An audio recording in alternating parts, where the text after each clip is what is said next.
கழகத்தின் வணக்கங்கள். அண்ணா பல்கலைக்கழகத்தில் நடந்த அதிர்ச்சியூட்டும் சம்பவம்.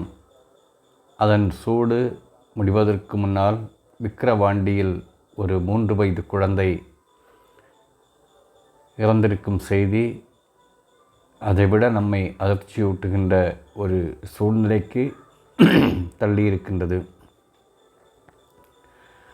அண்ணா பல்கலைக்கழகத்தில் என்ன நடந்திருக்கலாம், எப்படி நடந்திருக்கலாம், அதில் தொடர்புடையவர்கள் யார் யார் என்பதை பற்றி நம்முடைய ஊடகங்கள் தினமும் ஒவ்வொரு கதைகளை கட்டிக்கொண்டே இருக்கின்றன.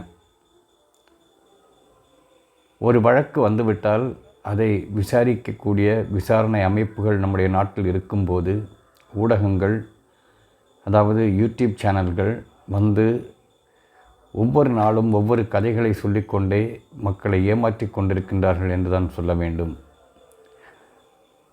நாம் இந்த சம்பவம் நடந்த பிறகு, அண்ணா பல்கலைக்கழகத்தில் நடந்த அந்த பாலியல் வன்கொடுமை சம்பவம் நடந்த பிறகு நடந்து கொண்டிருக்கின்ற அல்லது வந்து கொண்டிருக்கின்ற செய்திகளை நாம் பார்த்து கொண்டிருக்கும்போது உண்மையிலேயே கேலி கூத்தாகத்தான் இருக்கின்றது. காரணம்,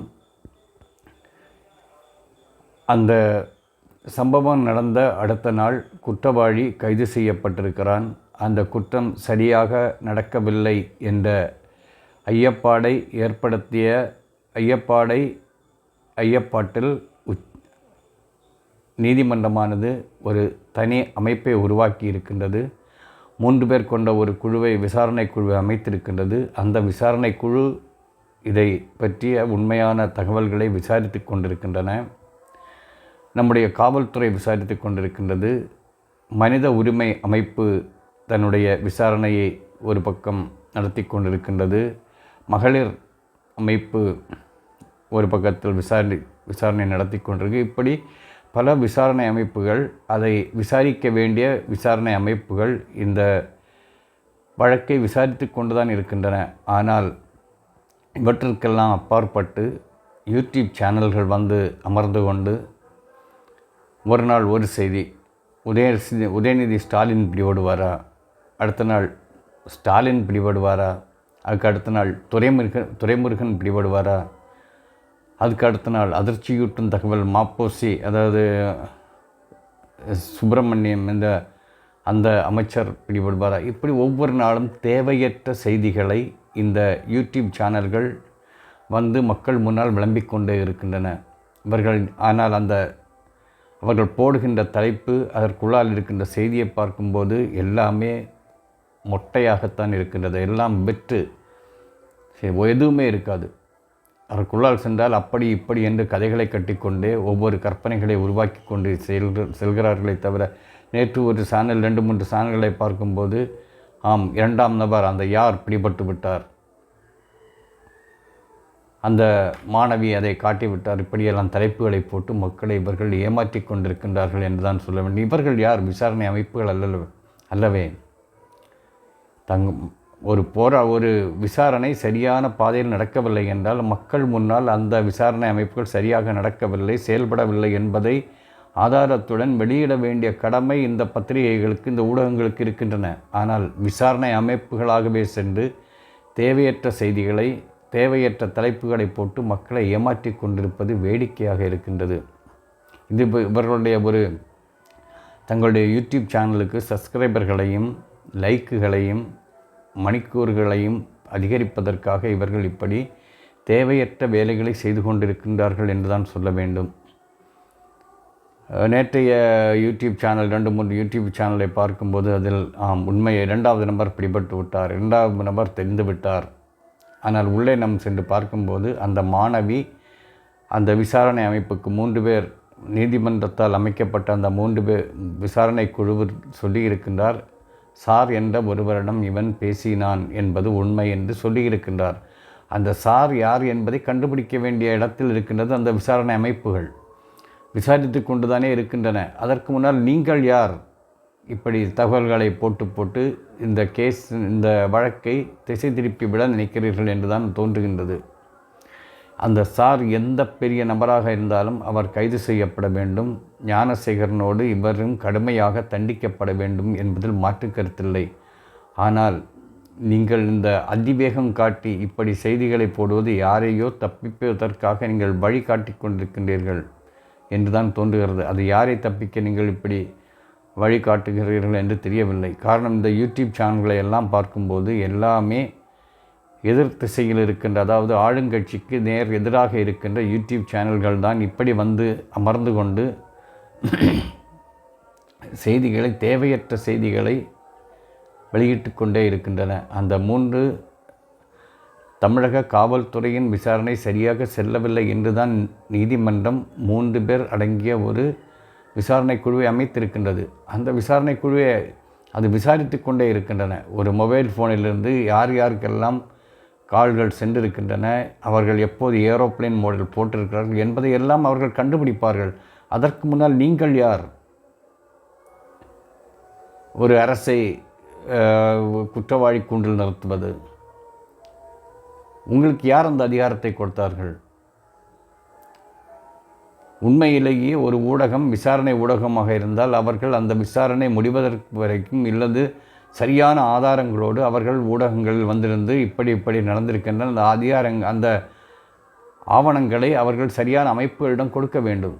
ஆனால் அது இல்லாமல் ஒவ்வொரு நாடும் வந்திருந்து ஸ்டாலின் செய்தாரா, உதயநிதி ஸ்டாலின் செய்தாரா, மாப்பா சுப்பிரமணியம் செய்தாரா, இல்லை யார் உங்களுக்கு இந்த அதிகாரத்தை கொடுத்தது? ஒவ்வொரு நபர்களின் பெயர்களை சொல்வதற்கும் அவன் அந்த கட்சியில் இருக்கலாம். அதற்காக கட்சியில் இருக்கின்ற யாரும் தவறு செய்யாமலா இருக்கிறார்கள்? எல்லா கட்சியிலும் இருக்கிறார்கள். இந்தியாவில் மிகப்பெரிய கிரிமினல்களும் மிகப்பெரிய குற்றவாளிகளும் மிக அதிகமாக இருப்பது பாஜகவில். எல்லா கட்சிகளிலும் இருக்கிறார்கள். அதனால் கட்சியில் இருக்கிற ஒருவன் செய்து அந்த கட்சியை கொலைக்கூண்டில் ஏற்ற முடியாது. அந்த நபரை தண்டிக்கப்பட வேண்டும். அதற்கு உடந்தையாக யாராவது இருந்தார்கள் என்றால் அந்த கட்சியை சார்ந்த அமைச்சர்களோ இல்லது அதிகாரிகளோ அந்த கட்சிக்கு அவனுக்கு துணை நின்று ஏதாவது சாதகமாக செய்திருக்கிறார்கள், அவர்கள் அத்தனை பேரும் தண்டிக்கப்பட வேண்டும். அதில் எந்த மாற்று கருத்தும் இல்லை. உண்மையான குற்றவாளிகளை சட்டத்திற்கு முன்னால் கொண்டு நிறுத்தப்பட வேண்டிய கடமையில் காவல்துறையும் இருக்கின்றது, அந்த விசாரணை அமைப்புகளும் இருக்கின்றன. அவர்கள் அந்த வேலைகளை செய்து கொண்டிருக்கின்றார்கள். அந்த வழக்கானது வேகமாக நடந்து கொண்டிருக்கின்றது. எல்லா வழக்கு, அந்த எஃப்ஐஆர் கசிய விட்ட அந்த வழக்கு அது தனியாக நடந்து கொண்டிருக்கின்றது. எல்லாமே நடந்து கொண்டிருக்கின்றது. ஆனால் நீங்கள் அதற்கிடையில் சென்று கொண்டு அவர்கள் செய்தார்கள், இவர்கள் செய்தார்கள், அப்படி செய்தார்கள், இப்படி செய்தார்கள், எதற்கு இந்த வேடங்களை போட்டுக்கொண்டிருக்கின்றீர்கள்? விசாரணை நடக்கட்டும். காவல்துறை மீது நம்பிக்கை இல்லையா? தமிழக அரசின் மீது நம்பிக்கை இல்லையா? நீதிமன்றம் புதிய விசாரணை குழுவை அமைத்திருக்கின்றதை அவர்கள் பார்த்து கொள்வார்கள்.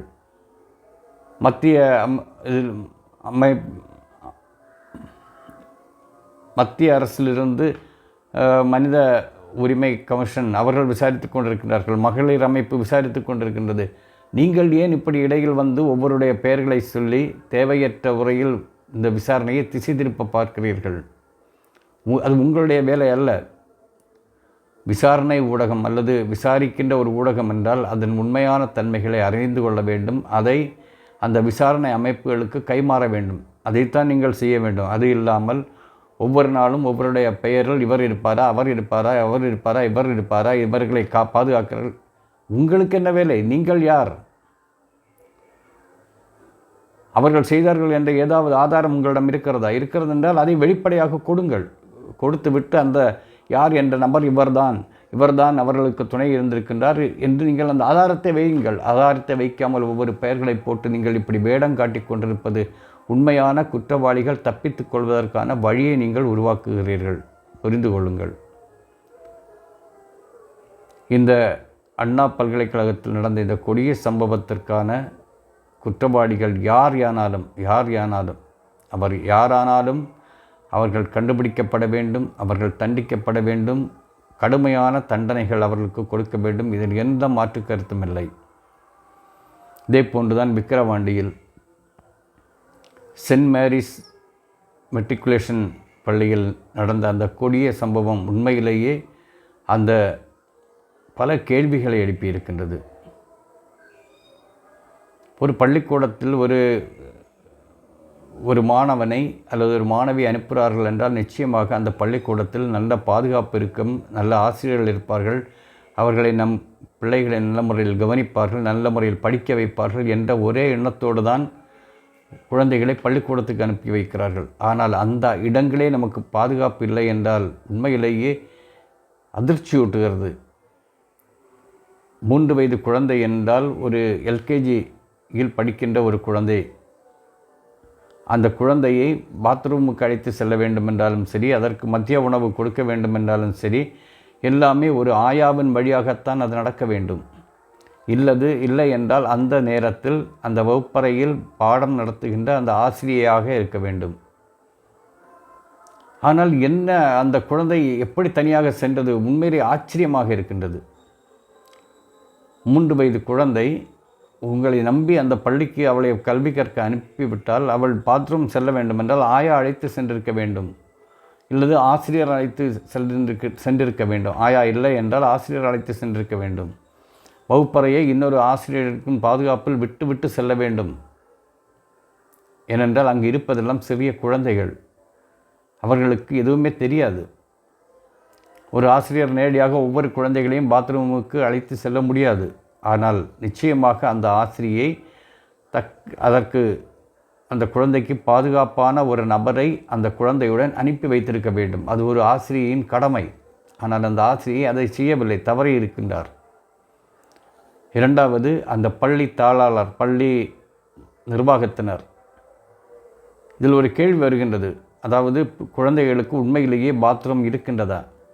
இல்லை, இயற்கையில்தான், வெட்ட வழியில்தான் இவர்கள் இயற்கை உபாதைகளை கழிக்க செல்கின்றார்களா? ஒரு கேள்வி இருக்கின்றது. காரணம், அந்த பாத்ரூமுக்கு அந்த குழந்தை சென்றிருக்கின்றது என்றால் அந்த குழந்தைக்கு தெரிந்திருக்க வேண்டும், பாத்ரூம் எங்கே இருக்கிறது என்று தெரிந்திருக்க வேண்டும். அதற்கான அந்த குழந்தைகளை கொண்டு சென்று அவர்களை கற்றுக் கொடுத்திருக்க வேண்டும் பாத்ரூம். ஆனால் அந்த குழந்தை எப்படி அந்த செப்டிக் டேங்க் பக்கத்தில் சென்றது? அந்த செப்டிக் டேங்க் ஒருவேளை அந்த பாதுகாப்பற்ற அந்த செப்டிக் டேங்க் அந்த பாத்ரூம் அருகில் இருக்கின்றதா என்ற, இல்லது செல்லும் வழியில் இருக்கின்றதா என்ற ஒரு கேள்வி மிக அதிர்ச்சியூட்டுகின்ற ஒரு கேள்வியாக இருக்கின்றது.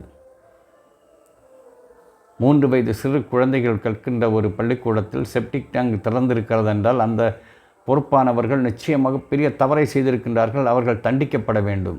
இங்கு சிலர் வந்திருந்து சொல்கிறார்கள் பள்ளிக்கு சீல் வைக்க. தேவையற்ற பேச்சுக்கள் இவையெல்லாம். ஒரு குழந்தை இறந்தது, அது மிகப்பெரிய அதிர்ச்சியூட்டுகின்ற ஒரு சம்பவம். அது எப்படி நடந்தது, அது விசாரிக்கப்பட வேண்டும், அதற்கான தண்டனைகள் கொடுக்கப்பட வேண்டும். இதில் எந்த மாற்று கருத்தும் இல்லை. இந்த தவறுகள் இனி நடக்கக்கூடாது. ஆனால் இங்கு என்னவென்றால், தவறுகள் நடந்த பிறகு அதிகாரிகள் ஓடிக்கொண்டிருக்கின்றார்கள். இதுதான் நம்முடைய நாட்டின் மிக வியப்பான ஒன்று. அவருடைய கடமை. ஒரு பள்ளிக்கூடம் எப்படி இருக்கின்றது, அதில் அந்த மாணவர்கள் எப்படி பாதுகாப்பாக இருக்கிறார்களா, அந்த அமைப்புகள் பாதுகாப்பாக இருக்கின்றன என்று முன்பே கண்டறிய வேண்டிய கடமை அதிகாரிகளுக்கு இருக்கின்றது. ஆனால் நாங்கள் இனி எல்லாம் சரி செய்து விடுவோம், இதைத்தான் நாம் காலங்காலமாக பார்த்து கொண்டிருக்கின்றோம். எல்லா பிரச்சனைகளும் வந்த பிறகு நாங்கள் பாதுகாப்பாக இருப்போம், இனி அதை பாதுகாத்துக் கொள்வோம், இப்படித்தான் சொல்லிக் கொண்டிருக்கின்றார்களே தவிர அதற்கான எந்த நடவடிக்கைகளையும் ஆளும் அரசுகள் செய்யவில்லை என்பதுதான் உண்மை. இந்த தனியார் பள்ளியை நிர்வகிக்கின்ற அதிகாரிகள் அப்பப்போ அந்தந்த காலகட்டத்தில் வந்து அதை ஆராய்ச்சி செய்திருந்தால் நிச்சயமாக அந்த தடுக்கப்பட்டிருக்கும். ஏன் அந்த பள்ளி நிர்வாகத்தினர் தங்களுடைய குழந்தைகள் அந்த வளாகத்திற்குள் செல்லும் இடங்கள் பாதுகாப்பாக இருக்கின்றனவா என்று அவர்கள் பார்த்திருக்கலாம். அவர்களும் பார்க்கவில்லை, அதிகாரிகளும் இதை பற்றி அறிந்து கொள்ளவில்லை. ஒரு குழந்தை உயிர் விட்ட பிறகு நாங்கள் எல்லா பள்ளிகளையும் இனி ஆராய்ச்சி செய்வோம். எவ்வளவு முட்டாள்தனமாக இருக்கின்றது.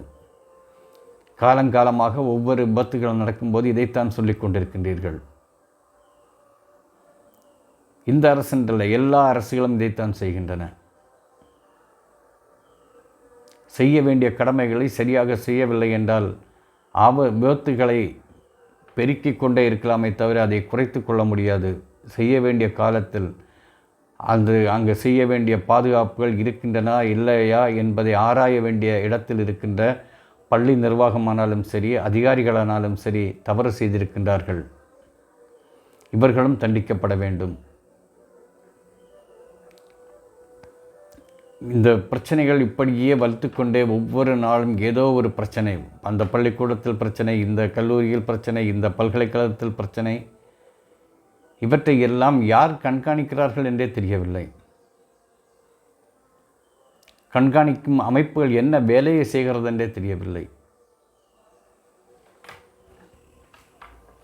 இந்த 2 பிரச்சனைகளும் சமீபத்தில் நடந்திருக்கின்ற இன்னும் பல பிரச்சனைகள் நடந்திருப்பதாக சொல்கின்றார்கள். ஆனால் எல்லா பிரச்சனைகளும் விசாரிக்கப்பட வேண்டும். அதில் உண்மைத்தன்மை இருக்க வேண்டும். எப்படிப்பட்ட பெரிய உச்சத்தில் இருக்கின்றவனானாலும் சரி, அவன் சட்டத்திற்கு முன்னால் கொண்டு வர வேண்டும். அவர்கள் தண்டிக்கப்பட வேண்டும் என்பதில் எந்த மாற்று கருத்தும் இல்லை. அந்த குற்றவாளிகள் கிடைக்கும் வரைக்கும் தேவையற்ற தகவல்களை ஊடகங்கள் வெளியிட்டு கொண்டு ஏமாற்றி கொண்டிருக்க வேண்டாம். காலையில் நாம் யூடியூபை திறந்துவிட்டால் குற்றவாளி யார், பிடிபட்டு விட்டார், தலைப்பை போட்டு இவர்கள் செய்திகளை பரப்பிக்கொண்டே இருக்கின்றார்கள். ஆனால் உள்ளே செல்லும்போது யாருமே இல்லை. அந்த மாணவி சொன்னார், மாணவி முதலிலிருந்தே அதைத்தான் சொல்கின்றாள். இப்படி யார் என்ற ஒருவர் பேசினார், யார் சார் என்ற ஒருவரிடம் அவர்கள் பேசிக்கொண்டிருந்தார். அப்படியே இதை சரியாக விசாரிக்க வேண்டும். எத்தனையோ லேபுகள் இருக்கின்றன. அந்த மொபைலை கொண்டு கொடுத்தால் அதில் யாரிடம் பேசினார், எப்போது ஏரோப்ளைன் மோடில் இருந்தது, எப்போது இல்லை என்பதையெல்லாம் கண்டுபிடிப்பதற்கான எத்தனையோ வாய்ப்புகள் இருக்கின்றன. அந்த வாய்ப்புகளை உடனடியாக அரசு செய்ய வேண்டும். எத்தனை பெரிய கொம்பனானாலும் அவன் தண்டனைக்குள்ளால் உட்படுத்த வேண்டும். சட்டத்திற்கு முன்னால் கொண்டு வரப்பட வேண்டும். இதில் எந்த விதமான ஒருவேளை அந்த சார் என்ற நம்பர் இல்லை என்றால், அது ஏரோப்ளைன் மோடில் இருந்தது என்றால், அவன் உண்மையிலேயே அந்த மாணவியை பயப்படுத்துவதற்காகவே செய்திருந்தான் என்றால், இதற்கு முன்னால் இந்த தவறான செய்திகளை பரப்பிக் கொண்டிருந்த ஊடகங்கள் தண்டிக்கப்பட வேண்டும். அரசியல்வாதிகள் தண்டிக்கப்பட வேண்டும். இது நடந்தால்தான் நாளை இப்படிப்பட்ட ஒரு பிரச்சனைகள் வரும்போது தேவையற்றவர்கள் தேவையில்லாத செய்திகளை பரப்புவதை நிறுத்திக் கொள்வார்கள். எது எப்படியானாலும் ஒரு அரசின் கடமை, குற்றம் நடந்த பிறகு அந்த குற்றத்திலிருந்து நாம் தப்பித்து கொள்வதல்ல. குற்றம் நடப்பதற்கு முன்னால் அது ஏன் நடந்தது, எப்படி நடந்தது என்பதை பற்றி இத்தனை பிரச்சனைகள், இத்தனை வழக்குகள் இருக்கின்ற ஒருவன் பல்கலைக்கழகத்திற்குள்ளால் ரொம்ப சர்வசாதாரணமாக நடந்து கொண்டிருக்கிறான் என்றால் அவனை அனுமதித்தது யார்? இவன் மீது இத்தனை வழக்குகள் இருக்கின்றனவே, இது கூட தெரியாமலா இருக்கின்றார்கள்? தயவு செய்து அரசுகள் ஒன்றை புரிந்து கொள்ள வேண்டும். நீங்கள் மக்களுக்கு மகிழ்ச்சியை கொடுப்பதற்காக, உங்கள் ஆட்சியானது மக்களுக்கு மகிழ்ச்சியை கொடுக்க வேண்டும். நாம் வாழ்கின்ற அந்த சமூகத்தில் அமைதியை உருவாக்கி கொடுக்க வேண்டும். இவை எதுவும் இல்லாமல் நாளுக்கு நாள் ஒவ்வொரு பிரச்சனைகள் இப்படி வந்து கொண்டிருந்தால் நிச்சயமாக இந்த அரசு எங்கோ ஒரு இடத்தில் தவறு செய்து கொண்டிருக்கின்றது. அந்த தவறை அவர்கள் உணர வேண்டும், அதை திருத்தி கொள்ள வேண்டும். தவறு செய்தவர்கள் நிச்சயமாக அது எவரானாலும் தண்டிக்கப்பட வேண்டியதில் அரசு உறுதியாக இருக்க வேண்டும். அரசு ஒருவேளை தவறு செய்யும்போது விசாரணை கமிஷன், இப்போது அமைக்கப்பட்டிருக்கின்ற விசாரணை கமிஷனானது அரசுக்கு அடிபணியாமல் உண்மையான குற்றவாளிகள் யாரானாலும் அவர்களை சட்டத்திற்கு முன்னால் கொண்டு வந்து அவர்கள் தண்டிக்கப்பட வேண்டும். இதில் எந்த விதமான யாருக்கும் அவர்கள் அடிமையாகாமல் குற்றவாளிகளை சமூகத்திற்கு முன்னால் காட்ட வேண்டும். ஒருவேளை இவன் மட்டும்தான் குற்றவாளி என்றால் இவன் இதற்கு உள்ளே இப்படி சுற்றித் திரிவதற்கு அனுமதித்திருக்கின்ற அந்த பல்கலைக்கழக நிர்வாகத்தை நிச்சயமாக தண்டிக்கப்பட வேண்டும், விசாரணைக்கு உட்படுத்தப்பட வேண்டும். அதே போன்று விக்கிரவாண்டியில் நடந்த அந்த பிரச்சனைக்கும் அந்த நிர்வாகம் முழுமையாக தவறு செய்திருக்கின்ற நேற்று அந்த ரிப்போர்ட் வந்திருக்கிறது, போஸ்ட்மார்ட்டம் ரிப்போர்ட் வந்திருக்கிறது. நுரையீரல் தண்ணி நிறைந்திருந்ததால் தான் அந்த மாணவி இறந்திருக்கிறார். அப்படி என்றால் அவள் அந்த சாக்கடைக்குள் விழுந்திருக்கிறாள் என்பதுதான் உண்மை. இதற்கு முன்னால் கூட பல ஊடகங்கள் வழியாக பல செய்திகள் பரப்பப்பட்டன. ஒரு ஆசிரியை அடித்து கொண்டார், இப்படியெல்லாம் பல செய்திகள் பரப்பப்பட்டன. அதான் நான் சொல்கிறேன் அல்லவா, இந்த விசாரணை கமிஷனுக்கு மேலே நிற்கிறது நம்முடைய ஊடகங்கள். யூடியூப் சேனல்கள் எல்லாம் விசாரணை கமிஷனை விட மேலே நிற்கின்றது. மேலே நின்று கொண்டு தவறான செய்திகளை பரப்பிக் கொண்டிருக்கின்றன. எப்படியானாலும் உண்மைகள் வெளிவர வேண்டும், குற்றவாளிகள் தண்டிக்கப்பட வேண்டும். இதில் எந்த மாற்று கருத்தும் இல்லை. நம்முடைய பல்கலைக்கழகங்கள், கல்விக்கூடங்கள் அனைத்தும் பாதுகாக்கப்பட வேண்டும். அதை பாதுகாக்கக்கூடிய இடத்தில் இருக்கின்ற நிர்வாகங்களானாலும் சரி, பல்கலைக்கழக கல்லூரி நிர்வாகங்களானாலும் சரி, அதை வழிநடத்துகின்ற அதிகாரிகளானாலும் சரி தங்கள் பணிகளை சரிவன செய்து இனிமேல் இப்படிப்பட்ட தவறுகள் நடக்காமல் பார்த்து கொள்ள வேண்டும் என்பதில் அவர்கள் உறுதியாக இருக்க வேண்டும். கல்வியை பயமற்றதாக மாற்ற வேண்டும். எல்லோரும் பயமில்லாமல் கல்வி கற்பதற்கான வாய்ப்புகளை உருவாக்கி கொடுக்க வேண்டும் என்று இதன் வழியாக இந்த அரசுக்கும் நிர்வாகங்களுக்கும் கோரிக்கையாக வைத்து கொண்டு முடிக்கிறேன்.